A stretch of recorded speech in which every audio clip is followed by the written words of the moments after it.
हमारे साथ जुड़े रहने के लिए न्यू न्यूज के YouTube चैनल को सब्सक्राइब कीजिए, साथ ही बेल आइकन को दबाइए न्यू न्यूज की खबरें सबसे पहले देखने के लिए।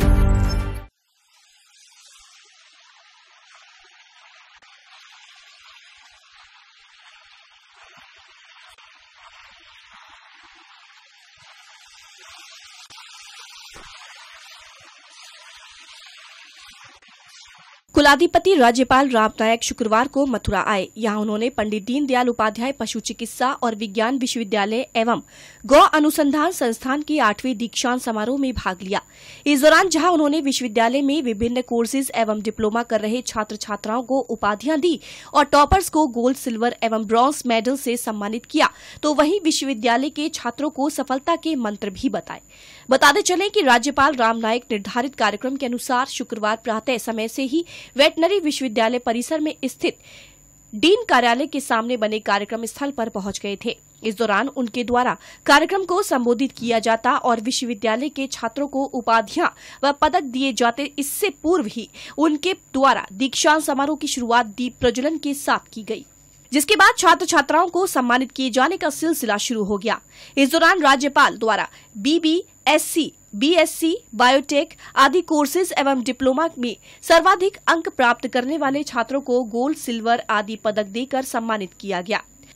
सबसे अधिक पदक मथुरा के जितेंद्र सिंह को प्रदान किए गए। वहीं प्रभा शर्मा, निवेदित पटेल, संदीप बाना, आकाश, अंकुर भारद्वाज, भावना सिंह, मधुसूदन, गंगाचार्य को भी स्वर्ण, सिल्वर एवं कांस्य पदक से सम्मानित किया गया।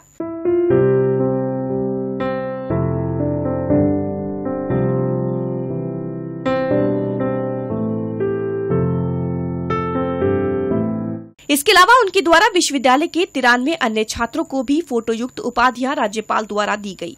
वहीं उन्हें एक शपथ भी दिलाई गई। इसके बाद राज्यपाल ने पंडाल में मौजूद सैकड़ों छात्र छात्राओं और उनके अभिभावकों, विश्वविद्यालय के अधिकारियों एवं कर्मचारियों, शिक्षक एवं शिक्षिकाओं को संबोधित किया। इस दौरान जहां उनके द्वारा छात्र छात्राओं को सफलता के मंत्र बताए गए, तो वहीं मोदी एवं योगी सरकार की उपलब्धियों को भी गिनाया गया। उन्होंने कहा कि मोदी और योगी के नेतृत्व में देश और प्रदेश में तेजी से परिवर्तन हो रहा है। प्रदेश में समिट 2018 में शामिल हुए निवेशकों का जिक्र करते हुए उन्होंने कहा कि यह तभी संभव हुआ है जब प्रदेश में कानून व्यवस्था और बिजली में सुधार हुआ है। किसानों की आय दोगुनी करने को लेकर प्रधानमंत्री के आह्वान को पूरा करने के लिए उन्होंने छात्रों को सदैव चलते रहने का भी संदेश दिया। उन्होंने यह भी कहा कि यह उनके कार्यकाल का अंतिम दीक्षांत समारोह है। अगर बात करें 1.5 वर्ष की, तो 1.5 वर्ष में उनके द्वारा 15.5 लाख से अधिक छात्रों को उपाधियां दी गई हैं, जिनमें छात्रों की संख्या 51% रही। दीक्षांत के व्यवहार में भी एक मौलिक परिवर्तन उत्तर प्रदेश में लाने का प्रयास हुआ है। उसकी भी जानकारी आपको इस समय पर होगा तो निश्चित तौर पर लाभदायक होगा, ऐसा मुझे लगता है। एक समय था, मैं यहाँ आने के पहले, कि कुछ विश्वविद्यालयों का दीक्षांत समारोह 3-3, 4-4 वर्षों में भी नहीं होता था, लेकिन गए 2 साल में ठीक प्रकार का प्रयास करके 28 विश्वविद्यालयों में 2 विश्वविद्यालय नए हैं, इसलिए उसका दीक्षांत समारोह इस समय पर नहीं होगा। राज्यपाल राम नाईक संबोधन के बाद वेटनरी विश्वविद्यालय के कुलपति कृष्ण मुरारी लाल पाठक द्वारा उनका पटुका एवं स्मृति चिन्ह भेंट कर सम्मान किया गया।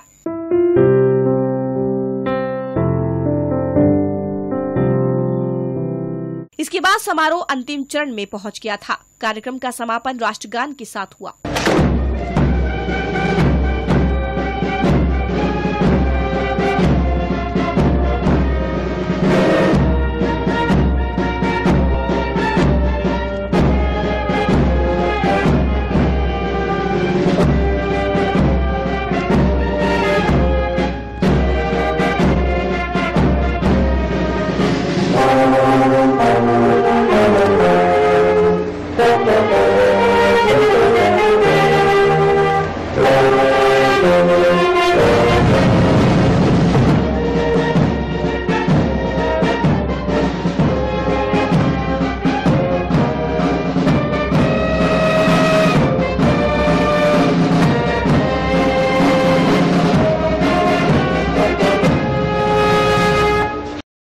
भले ही राष्ट्रगान के साथ समारोह का समापन हो गया था, लेकिन इसके बाद भी राज्यपाल राम नाईक ने वेटनरी विश्वविद्यालय के कुलपति कृष्ण मुरारी लाल पाठक को एक सलाह दी और कहा कि अगले वर्ष होने वाले दीक्षांत समारोह को हिंदी भाषण में ही किया जाए। हालांकि उनके द्वारा हर वर्ष इस बात की सलाह दी जाती है, लेकिन हर वर्ष की भांति इस वर्ष भी दीक्षांत समारोह अंग्रेजी भाषा में ही हुआ था। आप राष्ट्रभाषा हिंदी में करिए और हिंदी का जो स्थान है वो सारे देश को महसूस हो जाए और ऐसा आप अगले समय पर करें, क्योंकि यहाँ जो छात्रों के अभिभावक आते हैं उन सबको अंग्रेजी आती है ऐसा नहीं। इस दौरान राज्यपाल राम नाईक ने पत्रकारों द्वारा पूछे गए विभिन्न सवालों के जवाब भी दिए और बताया, उत्तर प्रदेश सरकार इस विषय के पर गंभीरता से विचार कर रही है और मुझे विश्वास है कि उत्तर प्रदेश की सरकार इस संबंध में योग्य निर्णय करेगी। जिस प्रकार से उत्तर प्रदेश में राजनीति में उथल पुथल चल रही है, उस पर क्या कहेंगे आप? जैसे कई लोगों ने पार्टियां बना ली हैं, क्या अमर सिंह ने बना ली है और लोग भी आ गए हैं। ऐसा है कि जब चुनाव आने की संभावना होती है तो राजनीतिक उथल पुथल होती रहती है। मैं जिस पद पर हूँ, मैं राज्यपाल हूँ। संविधान के दृष्टि से संविधान की गरिमा है, इस पद की भी गरिमा है और इसलिए कोई भी राजनीतिक विषय पर मैं अपनी राय कभी देता नहीं। ऐसा है कि विकास की जो प्रक्रिया होती है वो प्रक्रिया हमेशा समझ लेनी चाहिए। पहले कोई वहाँ निवेश करने के लिए तैयार होता है। तैयार तब होता है कि जब उसको लगता है कि मैं यहाँ निवेश करूँ तो मुझे उसमें से मुनाफा मिल जाए, और इस भूमिका में तब कोई आदमी निवेश करने के लिए आता है जब उसको विश्वास होता है कि मेरा निवेश बेकार नहीं जाएगा, मुझे नुकसान नहीं होगा। और इस भूमिका में इतनी बड़ी संख्या में निवेशक आए हैं, वो अपने आप पहली स्टेप की एक सफलता है, ऐसा कह सकते हैं। दूसरा, व्यावहारिक तौर पर कभी कभी ये होता है कि कुछ निवेशक आते हैं, मेमोरेंडम ऑफ अंडरस्टैंडिंग पर हस्ताक्षर करते हैं, लेकिन वो आगे नहीं आते हैं। अब इसमें भी छेद देकर हमने देखा, गए महीने में 60,000 करोड़ का निवेश करने वाले लोगों ने जो उसकी प्राथमिकता है वो सारी प्राथमिकता पूरी की है, और शायद सितंबर के अंत तक और एक बड़ी संख्या में हो सकता है कि पहले 60,000 करोड़ का था, 100 करोड़ तक और लोग आगे आएंगे, ऐसा मुझे लगता है। और यही एक विश्वास है कि जिसके आधार पर उत्तर प्रदेश का विकास, औद्योगिक विकास, व्यापारिक विकास हो सकेगा। कार्यक्रम के समापन के बाद जब न्यू न्यूज की टीम ने मेडल प्राप्त कुछ छात्र छात्राओं से बातचीत की तो उन्होंने अपनी खुशी का इजहार करते हुए बताया, देखो ये मेरे 5 साल की तपस्या का फल मिला है मुझे आज, और ये मेरे माता पिता और मेरे गुरुजनों के आशीर्वाद की वजह से ये सब हो पाया है।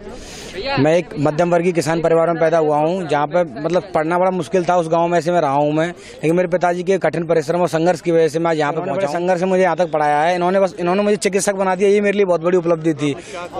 सर मैंने BVSC एंड DH 5 साल का डिग्री प्रोग्राम किया था सर।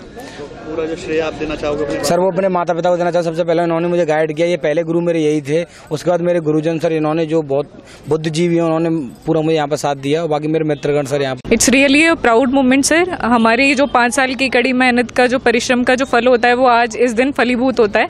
और मैं सबसे पहले ये कहना चाहूँगी कि ये एक अकेले या मेरे मेहनत का असर नहीं है। इसका जो श्रेय होता है वो 3 लोगों को मैं देना चाहती हूँ, और तीनों ईश्वर का ही स्वरूप है। सबसे पहले मुरलीधर ईश्वर का जो आशीर्वाद है, उसके बाद धरती पे जो मेरे ईश्वर स्वरूप मेरे डैडी हैं, मम्मी हैं, उनका आशीर्वाद, और तीसरा जो गुरुजनों ने हमें पूरे 5 सालों में जो शिक्षा प्रदान की है उसके फलस्वरूप ये आज इतना गोल्डन मोमेंट मेरी लाइफ में आया है। So I am very happy for that.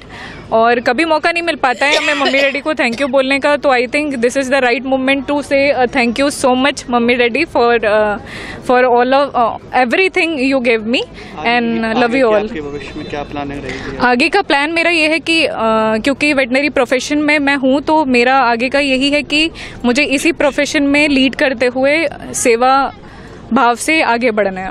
हर वर्ष की तरह इस बार भी दीक्षांत समारोह सफलतापूर्वक संपन्न हुआ। इस बार वेटनरी विश्वविद्यालय का 8वां दीक्षांत समारोह था और इस बार भी मुख्य अतिथि के रूप में राज्यपाल महोदय मौजूद रहे थे। आज उनके द्वारा करीब 9 छात्रों को 15 मेडल दिए गए, जिसमें गोल्ड मेडल भी शामिल था, कांस्य भी था और रजत भी था, और जबकि 93 छात्र छात्राओं को उपाधियाँ दी गई, फोटोयुक्त डिग्रियाँ दी गई, जिसको पाकर छात्र छात्रा काफ़ी खुशी से झूमते नजर आए। एक बात इसमें देखने को मिली कि हर वर्ष कहा जाता है राज्यपाल द्वारा कि हिंदी भाषा का प्रयोग और हिंदी भाषा में ही पूरा प्रोग्राम हो, लेकिन इस वर्ष भी जो है इंग्लिश भाषा में ही कार्यक्रम का समापन हुआ। उन्होंने कहा कि अगले वर्ष जो 9वां दीक्षांत समारोह होना है उस बार हिंदी भाषा का प्रयोग किया जाए। अब देखते हैं कि अगले वर्ष भी हिंदी भाषा का प्रयोग होता है या इंग्लिश भाषा का, ये तो अगले वर्ष ही पता चलेगा। न्यू न्यूज़ के लिए कैमरामैन चंदन सैनी के साथ आदित्य आहूजा।